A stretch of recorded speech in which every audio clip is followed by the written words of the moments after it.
with the trickery and the treachery, with the false promises which they do not tend to keep. He attacks the Democrats by calling them Dixiecrats. He states the Dixiecrats in Washington, D.C. control the key committees that run the government. The only reason the Dixiecrats control these committees is because they have seniority. It's because they come from states where Negroes can vote. This is not even a government of democracy. That's based on democracy.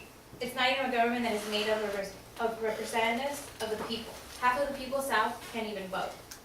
Now that I've told you about the significance of the speech, now Randy will tell you about the concept of the speech. We would like to describe to you the communications concepts used by Malcolm X. Pathos is by far one of the most used concepts in the Ballad of the Bullet. He immediately addresses the crowd as brothers, sisters, friends, and enemies.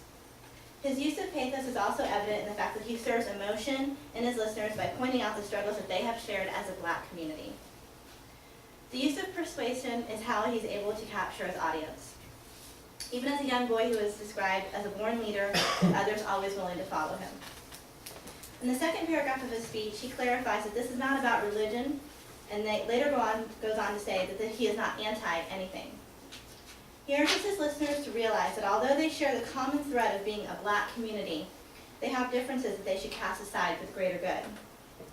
A driving, persuasive, and emotional force that he clarifies with him as himself as being a victim among victims. Finally, another type of communication is ethos. This is done by the fact that he refers to himself as not being a student of anything, not even politics. This is critical on so many different levels. This is still a time when the schools were not equal, therefore inferior education was among black people. And also the politicians at that time were all white. He was making sure that he stressed to the people that he was no different than them. Another way he's able to ensure ethos is by the way he uses slang in his speech terms and easy-to-read patterns. He still conveys an eloquent message without speaking over their heads.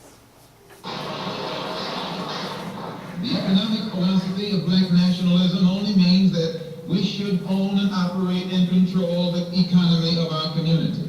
You would never find, you can't open up a black store in a white community. White man won't even patronize you. And he's not wrong. He got sense enough to look out for himself. And you don't have sense enough to look out for yourself.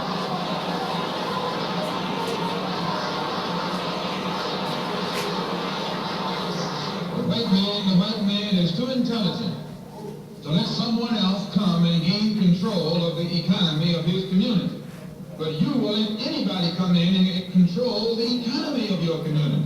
Control the housing, control the education, control the jobs, control the businesses under the pretext that you want to integrate. No, you're out of your mind.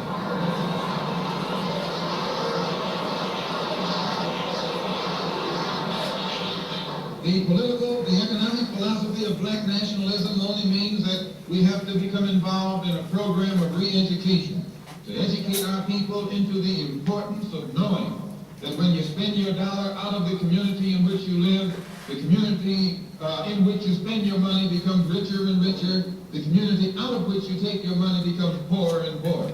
And because these Negroes who have been misled, misguided, are breaking their necks to take their money and spend it with the man. The man is becoming richer and richer, and you're becoming poorer and poorer. And then what happens? The community in which you live becomes a slum. It becomes a ghetto. The conditions become run down. And then you have the audacity to complain about poor housing in a rundown community. While you're running down yourself when you take it down.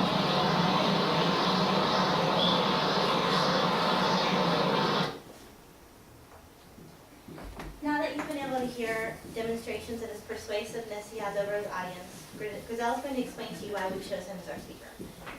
The reason why Malcolm X's ability inspired us was because he was not afraid to speak his mind. As well, he always was well prepared for his speeches, or even sermons. For example, in one of his sermons he says, "When I say the white man is the devil, I speak with authority."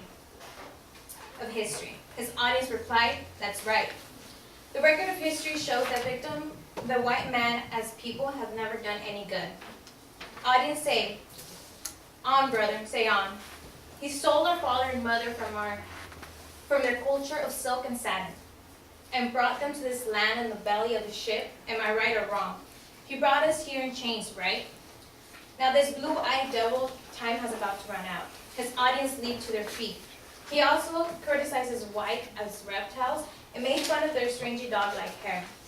He was equally adapted at using animal metaphors to counter the charge that he was fermenting hatred. Even though Malcolm was careless of the roads he chose, he had great speaking skills. He was ready for anything that would come his way. To be well prepared for his debates, he would prepare by pretending to be his opponent, and by arguing the opposing position as vividly as possible. And for his speeches, he would review radio and television playbacks. Malcolm X loose-mouthed on many enemies. It also made many African Americans to fight for their rights. Bruce Perry said, "The youthful criminal enhanced the thought image and dramatized the transformation of the pursuant masculine criminal Malcolm into the manly political Malcolm. It inspired his followers to feel that no matter how far they had fallen, they could still raise themselves up and surmount the handicaps that were largely due to the dreadful legacy of slavery. He transformed black from what had commonly been regarded as a bandage of shame into a symbol of pride. And he articulated its bitterness and anger as no one else did before or after him. And by transforming his youthful fear into political fearlessness, he helped transform America.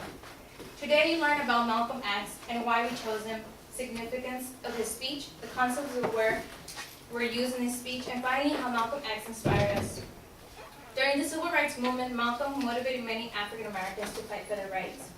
Through his speeches, he conveyed a great, strong message, and he was never afraid to speak his mind, which led him to have many enemies. But at the end, he was said that he was a man that transformed America. I will leave you with the words of Malcolm X. If violence is wrong in America, violence is wrong abroad.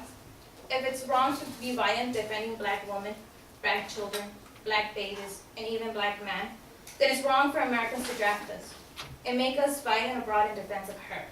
And if it's right for Americans to draft us and teach us how to be violent in defense of her, then it's right for you and me to do whatever is necessary to defend our own people right here in this country.